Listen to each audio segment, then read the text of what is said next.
Hello friends, happy birth my family എന്ന ചാനലിലേക്ക് എല്ലാവർക്കും സ്വാഗതം. ഇന്ന് ഞാൻ ബീഫ് ബിരിയാണിയാണ് തയ്യാറാക്കാൻ പോകുന്നത്. അതിലേക്ക് ആവശ്യമായിട്ടുള്ള സാധനങ്ങൾ ഞാൻ കുറച്ച് പച്ചമുളകും ഇഞ്ചി വെളുത്തുള്ളി ചതയ്ക്കാനായിട്ട് വെച്ചിട്ടുണ്ട്. പിന്നെ ഒരു 3/4 കിലോ ബീഫ്, ചതച്ച് വെച്ച ഇഞ്ചി വെളുത്തുള്ളി പച്ചമുളക് പേസ്റ്റ്, ഈ ഇഞ്ചി വെളുത്തുള്ളി ഒരു 3 പച്ചമുളകാണ് ഞാൻ എടുത്തേക്കുന്നത്. പിന്നെ ഒരു അര സവോള ചെറുതായിട്ട് അരിഞ്ഞത് കുക്കർ എടുക്കുക, അതിനകത്തേക്ക് ഇടുക. ഇനി ഇതിലേക്ക് ഒരു 1/2 ടീസ്പൂണോളം പെരുംജീരകം മുഴുവനായിട്ടുള്ളത് ഇട്ടിട്ടുണ്ട്. പിന്നെ 1/2 ടീസ്പൂൺ മഞ്ഞൾപ്പൊടി, 1/2 ടീസ്പൂൺ കുരുമുളക് പൊടി,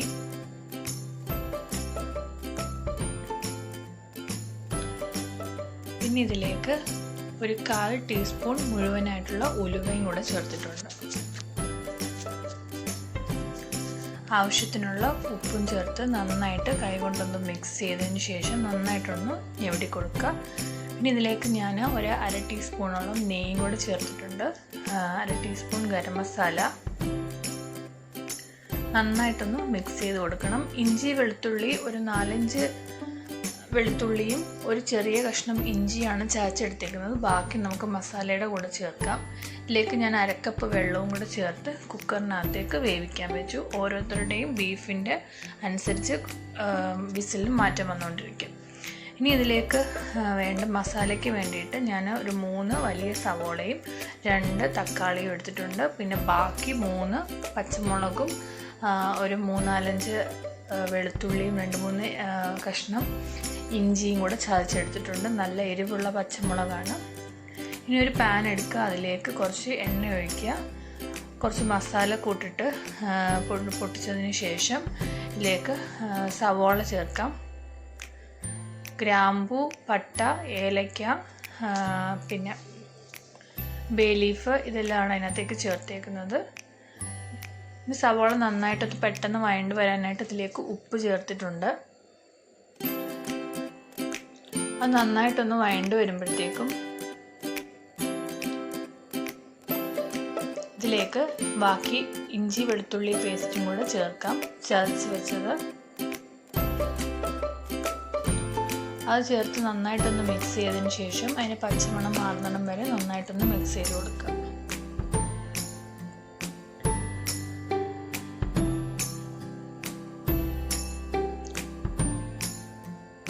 ഇനി ഇതിലേക്ക് ചെറിയ മസാല ചേർക്കാം. അതിനകത്തേക്ക് 1/2 ടീസ്പൂൺ മഞ്ഞൾപ്പൊടി ചേർത്ത് നന്നായിട്ടൊന്ന് മിക്സ് ചെയ്തെടുക്കുക. അതിൻ്റെ പച്ചച്ചൊവ ഒന്ന് മാറുമ്പോഴത്തേക്കും അതിലേക്ക് നമുക്ക് മല്ലിപ്പൊടി ചേർക്കാം. ഞാൻ 2 ടീസ്പൂൺ മല്ലിപ്പൊടിയാണ് ചേർത്തേക്കുന്നത്. അതിൻ്റെ പച്ചമണം മാറുമ്പോൾ അതിലേക്ക് കാശ്മീരി മുളക് പൊടി 1 ടീസ്പൂൺ ചേർത്തിട്ടുണ്ട്. ജസ്റ്റ് കളറിന് വേണ്ടിയിട്ട് മാത്രമാണ് ചേർത്തേക്കുന്നത്. നല്ല പച്ചമുളകിൻ്റെയും കുരുമുളകിൻ്റെയും എരിവ് നന്നായിട്ട് അതിൽ പിടിക്കും. 1 ടീസ്പൂൺ മുളക് പൊടി മാത്രമേ ചേർത്തിട്ടുള്ളൂ. ഇനി 2 തക്കാളി നമ്മൾ ചെറുതായിട്ട് അരിഞ്ഞു വെച്ചത് അതും കൂടി ഇതിനകത്ത് ചേർത്ത് നന്നായിട്ടൊന്ന് വഴറ്റിയെടുക്കുക. ഇത് അടച്ചു വെച്ച് കുറച്ച് സമയം ഈ തക്കാളി ഒന്ന് വേവാനായിട്ട് ടൈം എടുക്കും. ഇനി ഇതിനകത്തേക്ക് 1/2 ടീസ്പൂൺ ഗരം മസാലയും 1/2 ടീസ്പൂൺ കുരുമുളക് പൊടിയും കൂടി ചേർത്തിട്ടുണ്ട്. നന്നായിട്ടൊന്ന് മിക്സ് ചെയ്തതിന് ശേഷം അതിലേക്ക് 3 ടീസ്പൂൺ തൈരാണ് ഞാൻ ചേർത്തേക്കുന്നത്. അതും കൂടെ ചേർത്ത് നന്നായിട്ടൊന്ന് മിക്സ് ചെയ്തെടുക്കുക.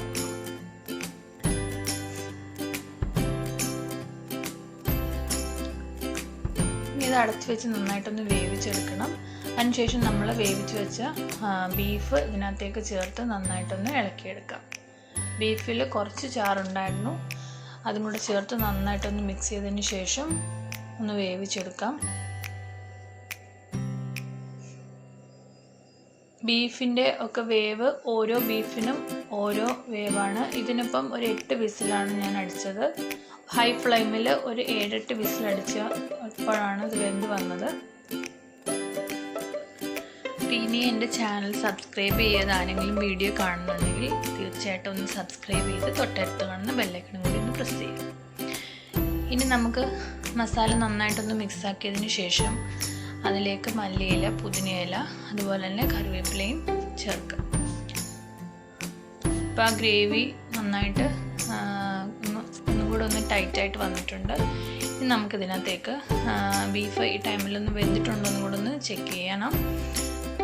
ആവശ്യത്തിനുള്ള ഉപ്പും കൂടെ ഒന്ന് ചേർത്ത് നന്നായിട്ടൊന്ന് ഇളക്കി കൊടുക്കുക. ഇതിനകത്തേക്ക് പൊടിയായിട്ട് അരിഞ്ഞു വെച്ചിരിക്കുന്ന മല്ലിയിലയും അതുപോലെ തന്നെ പുതിനയില കൂടെ ഇട്ട് നന്നായിട്ടൊന്ന് മിക്സാക്കി എടുക്കുക.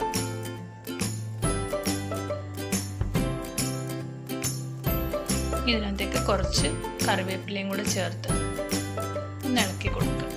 അപ്പം നമ്മുടെ ബീഫിൻ്റെ മസാല ഇപ്പം റെഡി ആയിട്ടുണ്ട്. അവസാനമായിട്ട് നമുക്ക് ഇച്ചിരി നാരങ്ങയും കൂടെ, ഒരു നാരങ്ങയുടെ പകുതി നന്നായിട്ട് പിഴിഞ്ഞ് അതും കൂടെ ചേർത്തിട്ട് ഒന്ന് ഇളക്കി യോജിപ്പിച്ചെടുക്കുക.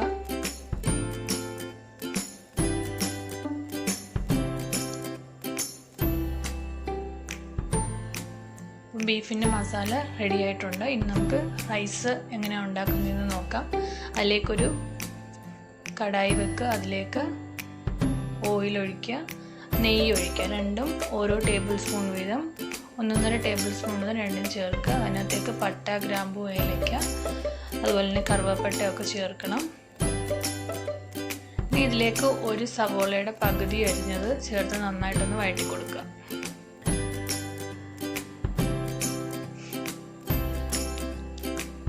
ചെറുതായിട്ടൊന്ന് വഴണ്ട് വരുമ്പോഴത്തേക്കും അതിനകത്തേക്ക് കുറച്ച് കറിവേപ്പില ഒന്ന് ചേർത്ത് കൊടുക്കുക. അപ്പോൾ നല്ലൊരു ഫ്ലേവർ കിട്ടും, നമുക്ക് റൈസിന് നല്ലൊരു ഫ്ലേവർ കിട്ടും. അപ്പോൾ നിങ്ങൾ നെയ്ച്ചോറ് ഉണ്ടാക്കുമ്പോഴും ഇങ്ങനെയൊന്ന് ചെയ്ത് നോക്കിയാൽ നല്ലൊരു മണമായിരിക്കും കിട്ടുന്നത്. അപ്പം ഇനി ഇതിനകത്തേക്ക് നമുക്ക് റൈസ് ചേർക്കാം. ഞാനിവിടെ 2 ഗ്ലാസ് റൈസാണ് എടുത്തിരിക്കുന്നത്. 2 ഗ്ലാസ് റൈസ് നന്നായിട്ട് കഴുകി വെച്ചിരിക്കുകയാണ്.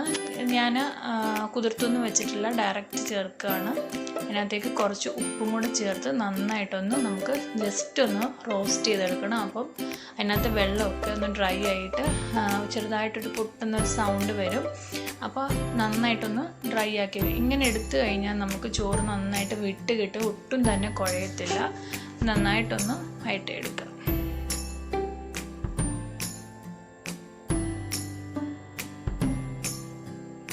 ഇനി ഇതിലേക്ക് ഞാൻ 1 ഗ്ലാസ് അരിക്ക് 1.5 ഗ്ലാസ് വെള്ളം എന്ന കണക്കിലാണ് എടുത്തേക്കുന്നത്. ഇപ്പം 1.5 ഗ്ലാസ് വെള്ളമാണ് ഞാൻ, അപ്പം 3 ഗ്ലാസ് വെള്ളമാണ് ഞാൻ ഇവിടെ എടുത്തേക്കുന്നത്. അത് നല്ല തിളച്ച വെള്ളമാണ്, അതാണ് നമ്മൾ ഇതിനകത്തേക്ക് ഒഴിക്കേണ്ടത്. ഈ ടൈമിൽ ഞാൻ കുറച്ച് ഓയിൽ ഒഴിച്ചിട്ട് അതിലേക്ക് കാഷ്യൂസും അതുപോലെ തന്നെ കിസ്മിസും കൂടെ ഒന്ന് വറുത്തെടുത്തിട്ടുണ്ട്. അധികം ഒന്നും എടുത്തിട്ടില്ല, കുറച്ച് മാത്രമേ ചേർത്തിട്ടുള്ളൂ. ചോറ് പാകത്തിന് വെന്തിട്ടുണ്ട്. നമുക്കിനി ദം ചേർക്കാനായിട്ട് ഞാൻ കളർ ചേർക്കുന്നില്ല, അതിന് പകരം കുറച്ച് പാലെടുത്ത് അതിനകത്തേക്ക് മഞ്ഞൾപ്പൊടിയാണ് ചേർത്തിട്ട് ഒരു നുള്ള മഞ്ഞൾപ്പൊടി ഇട്ട് നന്നായിട്ടൊന്ന് മിക്സ് ചെയ്തെടുത്തു. ദം ഇടാനായിട്ട് നമ്മൾ ഇതിനകത്തുനിന്ന് കുറച്ച് ചോറ് മാറ്റുകയാണ്. ഞാൻ എൻ്റെ അടിയിൽ കുറച്ച് ചോറ് സെറ്റാക്കിയിട്ട്, 2 ഗ്ലാസ് അരി ആയതുകൊണ്ട് വലിയ പാത്രവും കൂടിയാണ്, അപ്പോൾ അതുകൊണ്ട് തന്നെ കുറച്ച് പരന്നിരിക്കും, കാണാൻ ചോറില്ലെന്നൊക്കെ തോന്നും, പക്ഷെ അത്യാവശ്യം നല്ല ചോറുണ്ട്. ഇനി അതിലേക്ക് മല്ലിയില, പുതിനയിലയൊക്കെ ഗാർണിഷ് ചെയ്തിടുക. ഇതിനകത്തേക്ക് കുറച്ച് കിസ്മിസും അണ്ടിപ്പരിപ്പും കൂടി ഇട്ടത് അതും കുറച്ച് അതിനകത്തേക്ക് ഇടുക. അതുപോലെ തന്നെ നമ്മൾ പാലും മഞ്ഞൾപ്പൊടിയും കൂടി മിക്സാക്കി ഇടുക. പിന്നെ മുകളിൽ മസാല ഫുള്ളായിട്ട് തന്നെ ഇടുകയാണ്.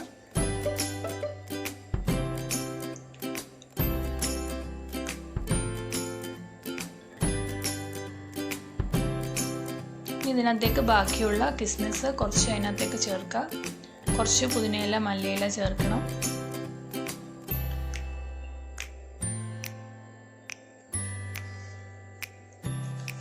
ബാക്കി വന്ന ചോറും കൂടെ ഇട്ട് നന്നായിട്ടൊന്ന് മസാല കാണാത്ത രീതിയിലൊന്ന് ഇടുക.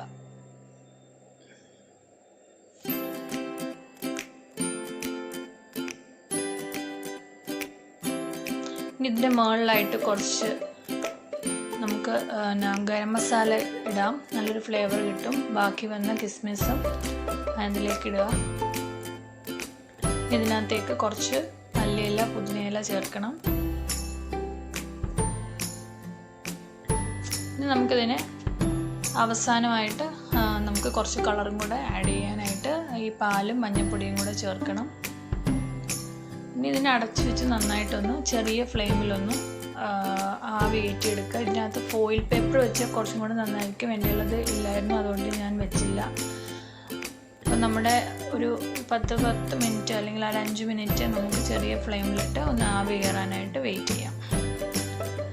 അപ്പം നമ്മുടെ അടിപൊളിയായിട്ടുള്ള ബീഫ് ബിരിയാണി ഇവിടെ തയ്യാറായി കഴിഞ്ഞു. എല്ലാവരും ഒന്ന് ട്രൈ ചെയ്ത് നോക്കണം.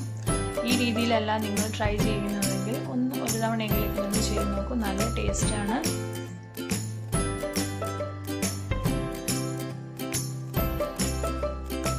അപ്പം എന്തെങ്കിലും പോരായ്മകളൊക്കെ ഉണ്ടെങ്കിൽ നിങ്ങൾ കമൻസിലൂടെ അറിയിക്കണം.